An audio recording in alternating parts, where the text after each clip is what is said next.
Hi guys, this video will be sponsored by MyMote e-shopping. இதில் வந்து பார்த்திங்கன்னா நமக்கு வீட்டுக்கு தேவையான எல்லா ப்ராடக்ட்ஸுமே வந்துட்டு இருக்குது. டிஷ்வாஷராக இருக்கட்டும், க்ளீனராக இருக்கட்டும், இல்லை வந்து மேக்கப் கிட்ஸாக இருக்கட்டும், ஸ்டேஷ்னரி ஐட்டம்ஸாக இருக்கட்டும், லிக்விட்ஸாக இருக்கட்டும், உங்களுக்கு என்னெல்லாம் தேவைன்னு நினைக்கிறீங்களோ எல்லாமே நம்மக்கிட்ட வந்துட்டு அவைலபிளாக இருக்குது MyMote e-shoppingல. இதில் வந்து பார்த்திங்கன்னா கெட்டில்ஸ் ஆல்சோ வந்துட்டு இருக்குது. ஷாம்பு வேணுமா ஷாம்பு, உங்களுக்கு என்னெல்லாம் வேணுமோ அது எல்லாமே வந்து அவைலபிளாக இருக்குது. நம்ம வந்து குக்கிங்க்கு யூஸ் பண்ணுற மசாலாஸ் எல்லாமே வந்துட்டு ஆஃபரோடு கொடுத்துட்ருக்காங்க. இதில் பாருங்கள், house hold and grocery products எல்லாமே 30% கிட்ட ஆஃபர்ஸ் வந்து இருக்குது. அது மட்டும் இல்லாமல் ஸ்நாக்ஸ் ஐட்டம்ஸும் வந்துட்டு நமக்கு இங்கே அவைலபிளாக இருக்குது. உங்களுக்கும் இந்த ப்ராடக்ட்ஸ் எல்லாம் வேணும் அப்படின்னு நினச்சிங்கன்னா நான் டிஸ்கிரிப்ஷனில் லிங்க் இருக்குது, போய் செக் பண்ணி பாருங்கள். அதுக்கு முன்னாடி நம்ம வீடியோ எப்படி இருக்குன்னு பார்க்கலாம். ஒரு கிராமத்து ஸ்டைலில் எப்படி வந்துட்டு பாவக்காய் செய்யலான்னு பார்க்கலாம் வாங்க. அதுக்கு ஃபஸ்ட்டு புளி ஊற வச்சுக்கோங்க. பாவக்காயை வந்துட்டு குட்டி குட்டியாக கட் பண்ணி வச்சுக்கோங்க. அதில் இருக்க விதையெல்லாம் எடுத்துருங்க. அது கேஸ் ஆன் பண்ணிக்கலாம். கடாய் வச்சுக்கோங்க. கடாய் வச்சது ஹீட் ஆகட்டும். நம்ம இப்போ வந்துட்டு பாவக்காய் உள்ளே சேர்த்து தண்ணியில் வந்துட்டு வேக வச்சுக்கலாம். ஏன்னா இது ரொம்ப பிஞ்சு காய், வேகாது, லேட் ஆகும். ஸோ அதனால் ஃபஸ்ட்டே நம்ம வேக வச்சு எடுத்துக்கலாம். வேக வச்ச தண்ணியுமே நம்ம யூஸ் பண்ணிக்குவோம், வேஸ்ட் பண்ண மாட்டோம். அதில் தான் நமக்கு சத்து நிறையா இருக்கும். போட்டு க்ளோஸ் பண்ணி மூடி வச்சுருங்க, வேகட்டும். பாருங்கள், கொதிச்சு வந்திருக்கு. வெந்துருச்சான்னு பார்க்கலாம். இன்னும் வேகலை, இன்னும் கொஞ்சம் நேரம் வேகணும். திரும்ப வந்துட்டு லிட்டு போட்டு க்ளோஸ் பண்ணி வேக வச்சுருங்க. எதனால் லிட்டு போட்டு க்ளோஸ் பண்ணி வேக வைக்கிறோம் அப்படின்னா சீக்கிரமாக வந்துட்டு வேகும். வெளியில் வந்து ஆவி போகாமல் அந்த டக்குன்னு வேகும். அதுக்காக தான் கேஸும் வந்துட்டு மிச்சமாகும். அதுக்காக தான் நம்ம க்ளோஸ் பண்ணி வைக்கிறது. இப்போ வந்துட்டு அதை வந்து ஒரு வேறு பாத்திரத்தில் மாற்றி வச்சுக்கலாம் தண்ணியோட. இப்போ அதே பாத்திரத்தை வாஷ் பண்ணிவிட்டு இல்லை அப்படியே வச்சுக்கோங்க.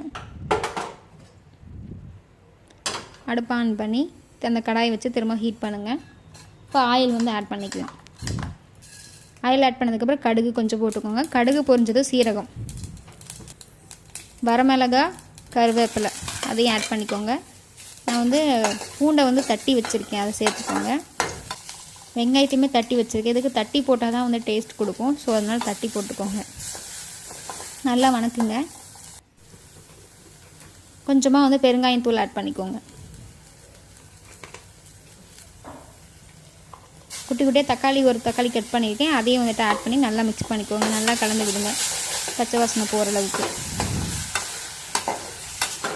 அடி பிடிக்கிற மாதிரி இருந்துச்சுன்னா சிம் பண்ணிக்கோங்க. நம்ம வேக வச்ச பாவக்காயை அதுக்குள்ளே ஆட் பண்ணிக்கலாம். தண்ணியோடைய ஆட் பண்ணிக்கோங்க. ஆட் பண்ணிவிட்டு நல்லா கலந்து விடுங்க, நல்லா மிக்ஸ் பண்ணி விடுங்க.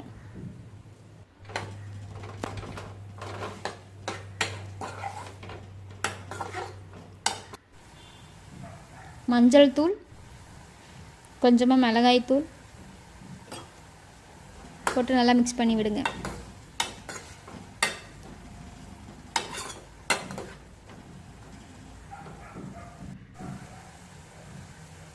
நல்லா கொதிக்குது. இப்போ வந்துட்டு நம்ம புளி வந்து ஆல்ரெடி ஊற வச்சுருந்தோம் பார்த்திங்களா, அதை வந்துட்டு வடிகட்டி அந்த புளி தண்ணி வந்து உள்ளே ஆட் பண்ணிக்கோங்க. உள்ளே ஆட் பண்ணிவிட்டு அதை நல்லா கொதி வரட்டும், வெயிட் பண்ணுங்கள். இப்போ கொஞ்சம் உப்பு வந்து ஆட் பண்ணிக்கலாம். பாவக்காய் வந்து கசப்பாக இருக்கும் பாருங்கள். இந்த ஸ்டேஜில் வந்து கொஞ்சமாக வெல்லம் ஆட் பண்ணிக்கோங்க.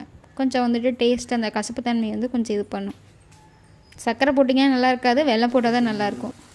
அதுக்கப்புறம் கடல மாவு வந்துட்டு கொஞ்சம் கரைச்சி வச்சுருக்கு, ஒரு 2 டேபிள் ஸ்பூன். அதையும் போட்டு கலந்து விட்டுட்டு கொஞ்சமாக தண்ணி ஆட் பண்ணிக்கோங்க, ரொம்ப கெட்டியாக இருக்குது அப்படின்னா. அவ்வளோதான், ரெடி ஆகிடுச்சு. டேஸ்ட் பார்த்துட்டு எப்படி இருக்குன்னு சொல்லுங்கள்.